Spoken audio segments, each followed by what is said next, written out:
The two supports and Naga and Wind Ranger, they do have a lot of utility, but not enough damage, so you have to make up for that. This is a sick Chen pick. Like, it's gonna shut down Beastmaster on lane entirely. Like, it's harder to play into Chen than it would be to play into an Undying. I'm not sure if I would describe it as honest, but I do think Quinn is one of those who hates lane pulling and will never want to have to do it, you know? You know what else I'm going to stop you there? I don't think that makes him honest, I don't because think he's a Huskar player. I don't think the current Dota climate is the right point for which you to say Quinn is the most honest mid player. Well, that's why I was adding. You should he's still a terrible person and a bad mid laner because he plays Huskar. I see. That's right. So, yeah, Miro, he's going to be chased down. Collis will take the first blood. And there's this other medium camp right there that can also spawn mana burn creeps on top of it all. Reeling him in into GPK, who's made the rotation down here. 9 class. Very dead. Got the Jingu stacks for GPK as well. So they can both rotate now for the 8-minute power rune. There's not a lot of magic damage to resist. There's not a lot of good spells to steal.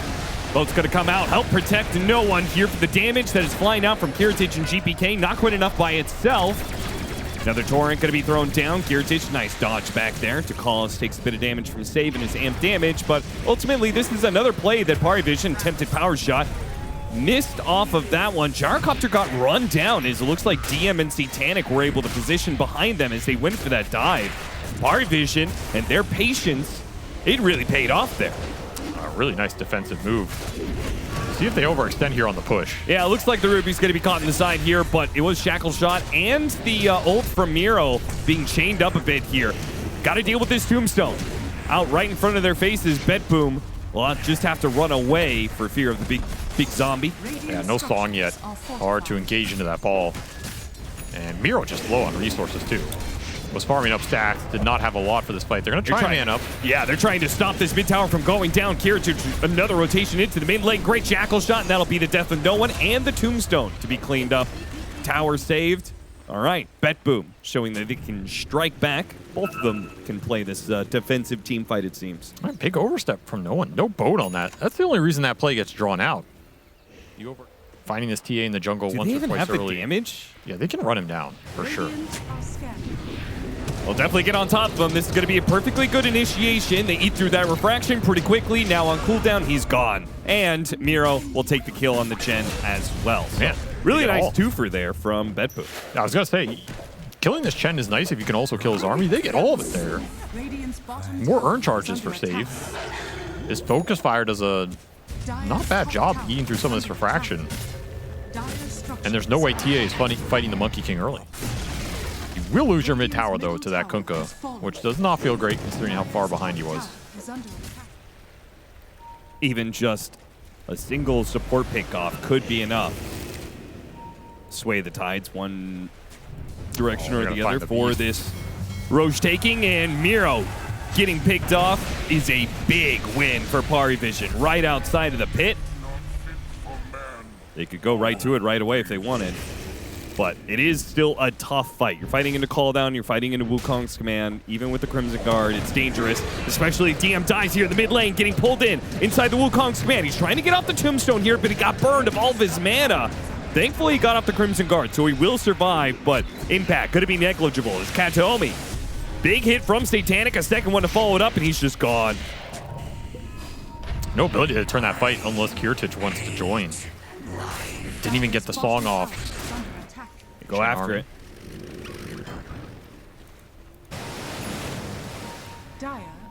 Nine class might be the one to break the smoke. Ooh, he slips on by. Now it breaks. Miro runs into 9 class, trying to get off the Primal War. Quick reaction from 9 class. Managed to at least get a telekinesis, stalling the initiation. He's still dead, but it gives PARIVISION a chance to respond. Boat Torrent coming in. Kiritich just mowing down heroes, though. He's already chased down Collis, and now it's just going to be full retreat. But the song catching Satanic. He's just outside of the range. Oh, Satanic. He's able to blink out. Very lucky here. Save. Yeah, he's trying to sandwich in. Wait, no! Okay, they got the Shackle Shot. Save is there in time. PARIVISION lose 3. That is a massive pickup. You can absolutely go to the Roche pit right now. 45 seconds on this TA. You have to be fast if you're going to go for that play, however. You're missing a big damage source with this Radiance not on the map yet.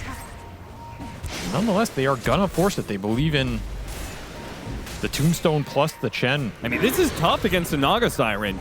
Not just because of the song, but also the illusions getting vision inside of the pit. That power shot as well. They're not going to jump in already. Roar goes out onto Satanic. And with the follow-up there, a beautiful shackle shot. Satanic stuck inside. He's ensnared up and he's gone. Miro, he's only going to last so long here inside the pit. The Roshan goes down and the Aegis picked up by GPK. He picks up the Aegis, takes out no one. A big win for BetBoom. They're going to deal with the Tombstone while Kiritich pushes forward.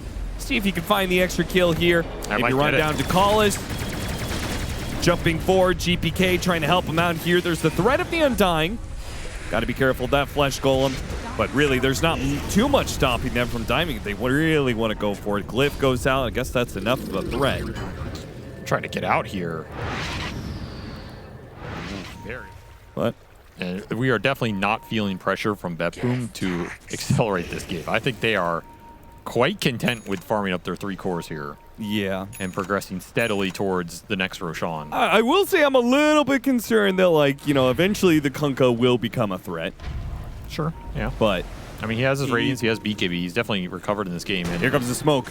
About to run into Kiritich. Now, he's got BKB Satanic. It's not the best target for Parivision.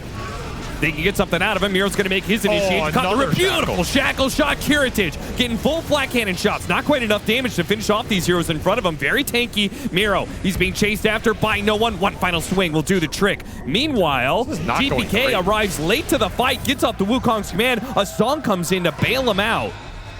And a counter song stolen by 9 Class. GPK, you got to make sure you got out of here. Oh, the song caught him. Well played by 9 Class. That felt like it should have gone a lot better for BetBoom. They split targets. This Beast went on the Rubik. He gets glimmered. There's Chen heals. You're not bursting him down solo. You just get turned on in the river. You have to focus down the Tombstone. That Shackle is perfect. Again, save delivering. Yep. There's not enough damage to punch through this Undying. Enough of an advantage that BetBoomer is like, okay, no, well, now we got to stall until the Aegis is gone. You got to stall until you get some bigger items online. Like Daedalus for the Gyro is a huge one here. Scotty almost done for GPK. That is a really big one as well. Going for the Aegis. I can't believe they're going for this. Just the 3 of them. They have Song bailout. They do. Likely to have to use it here. Yeah, Katomi, he blinks in, stalls everybody out. This time around, he'll TP. He counters them? Early. He can. He didn't get it off. Oh, right, because cast. Yeah, it's a cast ring. Why are you trying to gaslight me, Austin? I don't know. It's fun sometimes. You do it to me. God damn it.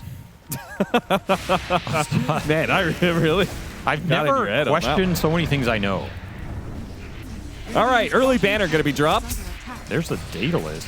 Man, you have Scotty too. Just like... They were just losing the game 5 minutes ago, and all of a sudden... I mean, they're still down. It's just they know their timing. This is a push lineup. Yeah, it just feels like they could win the game in this next... They can. If 5 they get minutes. a fight. But you did get to some big items on BetBoom. Ooh, trying to get tidal waves, trying to sweep the Monkey King down to low ground here.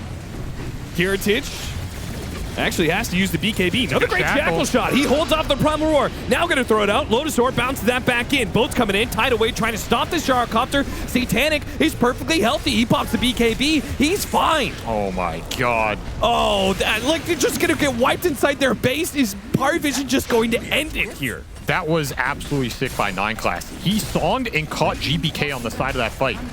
You're wondering where the Monkey King is during that entire exchange? He's snoozing in the trees up north. Damn. There's no Wukong on that. There's no Monkey King Scotty to help you put some anti-heal in there. I think that TA dies if GPK can jump in there. But 9 Class absolutely murdered that team fight with the song. He's just too good with it, and it's just going to be Megas. 40 seconds, no buyback, BetBoom.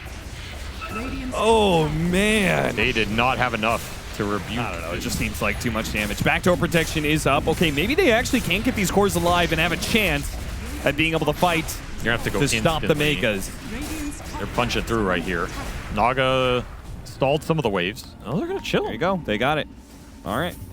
This is just so much They're a team prone to choking and crumbling at times, especially in higher pressure scenarios now that we're in playoffs. He has the Ags on Chen.